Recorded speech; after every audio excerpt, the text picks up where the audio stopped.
Hello folks, this is Ink Dependence and I am Mike, and today I have this very interesting ink. This is Akkerman's number 9. Let me see if I can get some of this glare off.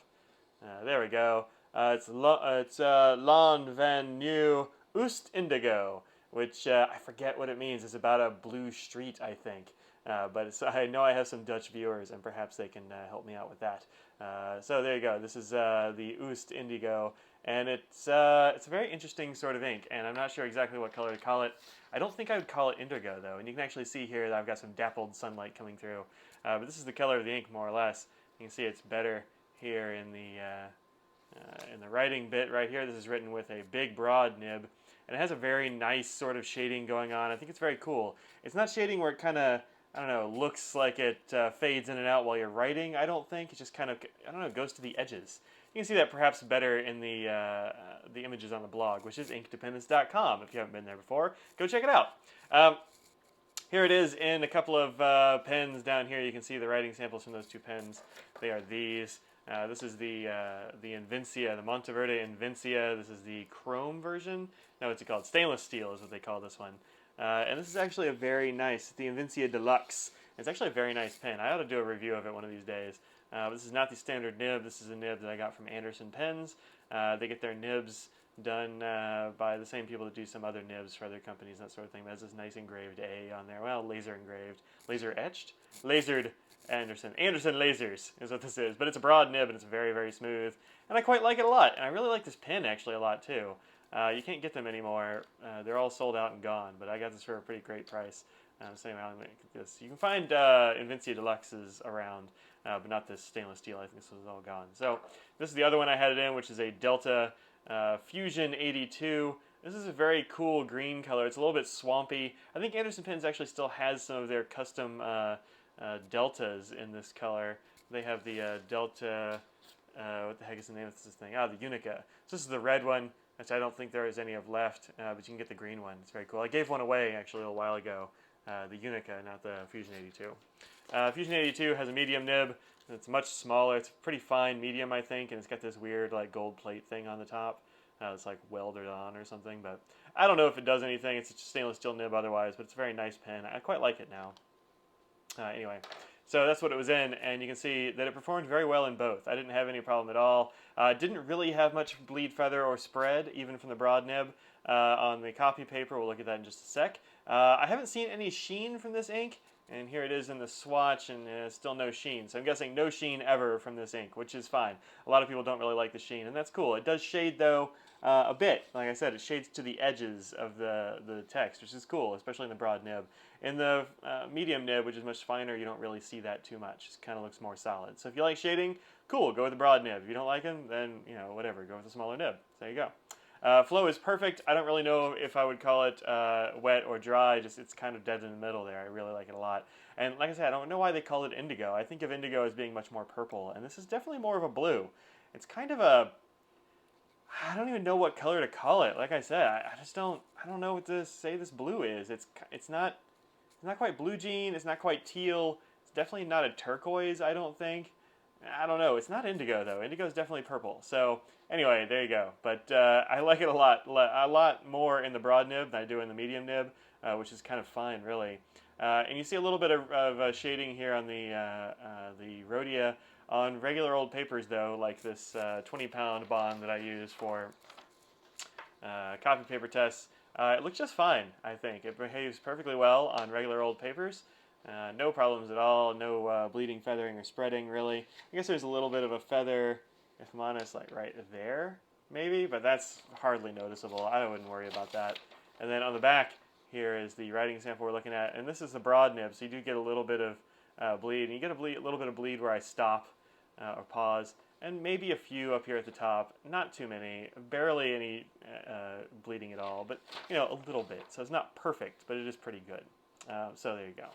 All right, so let's get the water test here. Where's my syringe? There we go. So get some water right quick from my handy dandy inkwell. All right, so let's zoom in for a bit here. And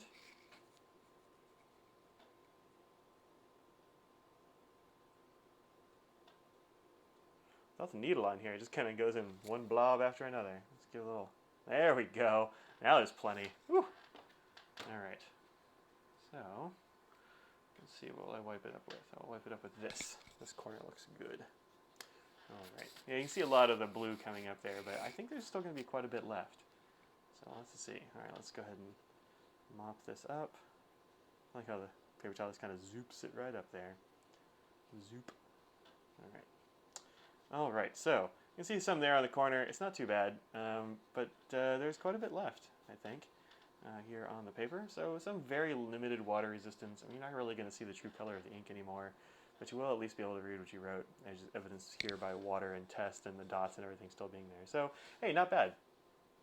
All right, let's look at some of the things that I compared it to here. I didn't put too many here, but a few blues are on my desk. Let's zoom out just a skosh.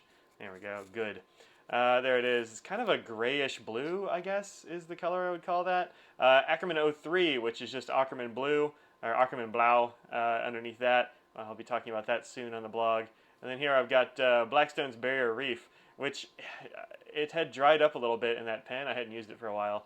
Let's do another little squiggle just for funsies, because I've got the pen sitting here. It's in this ink. Blackstone is an ink apparently from Australia, and I just got the samples of these from the Andersons, and they're pretty cool. I haven't used it a lot, but yeah, it's kind of a rich blue. At the angle here, you're not be able to see it very well. Let me put it in the light. There we go. Yeah, it's just kind of a rich blue, and it gives you a good amount of sheen in the one that's been sitting there for a while, so that's kind of cool. But yeah, very rich blue. I like it a lot. Underneath that, American blue, which had also been in that pen for a little while, so it's a little bit darker than average, but not too bad. And then Salix underneath that. And as you'll remember, Salix changes colors, so let's, I gotta reach really far. All right, here we go. Now let's show you what Salix looks like when you put it down fresh, just for fun. There you go. So it changes color quite a bit. If you haven't seen that before, check out my blog for Salix. It's definitely on there, but there's a new one and an old one that's from the very same pen. And this new one will, of course, fade to this kind of grayish blue, which actually, once it gets sort of cured, it's very close to Ackerman 9, this one that we're talking about here, Laan van Nieuw. But yeah, very close. Closer than I thought it was going to be. Yeah, that's neat. All right, cool. So, up next, I have the, let's see, here it is. Here's the chromatography for this one. Put it over here. You can see how it goes. And it's got this really nice blue strip up the top. And actually, the video over here on the left is longer than usual because it just kind of kept going, and I wanted to catch that blue at the top, so that's cool. I'm always interested by how it sort of leaves little streaks in there. I don't know, some bit of the pigment that's just too heavy or something. And then along here at the edge, it's very dark. That's not a trick of the light. That's just very dark. But down here at the bottom, quite a bit left over from where I originally started, so not super surprised this had some water resistance to it. All right, so this has been Ackerman's Laan van Nieuw Oost-Indigo. It's not indigo, as the name says, but more like a grayish blue, kind of like a dried up Salix, or a cured Salix. But it did flow very well in both the pens I used it in, which is a sort of very fine medium, and also a big broad that's very wet. It worked well in both. I really liked it in the broad. So put this in a big pen, you will not be disappointed. So there you go. Okay, so this is Ackerman number 9. I am Mike. This is Ink Dependence, and if you're wondering how you can help support the blog, well, here's how you can help go support the blog. Go to patreon.com/inkdependence to set up a recurring monthly donation. I don't do it per blog. I do it per month because I do post sort of erratically sometimes. Sorry about that, y'all. I'm a college professor-ish. I'm a lecturer, and so my schedule is weird sometimes, and sometimes I just don't have time to blog a bunch of times a week. But summer's coming, and I do a lot of blogging in the summer. So be on the lookout for that. And if you'd like to contribute to the blog, go to patreon.com. Thank you so much to all my current patrons. I really appreciate that y'all are supporting me on this blog endeavor for so long. It's really nice. So thanks goes out to my current patrons, Thomas, David, Jan, Sergey, Brad, Michelle, Paul, and Glenn. Thanks very much. Hey, that's a little attaboy. If you, give me a little bit of cash on the Patreon, I say your name. So there you go. That's very much, that's fun. Anyway, I'll see y'all later. Peace out.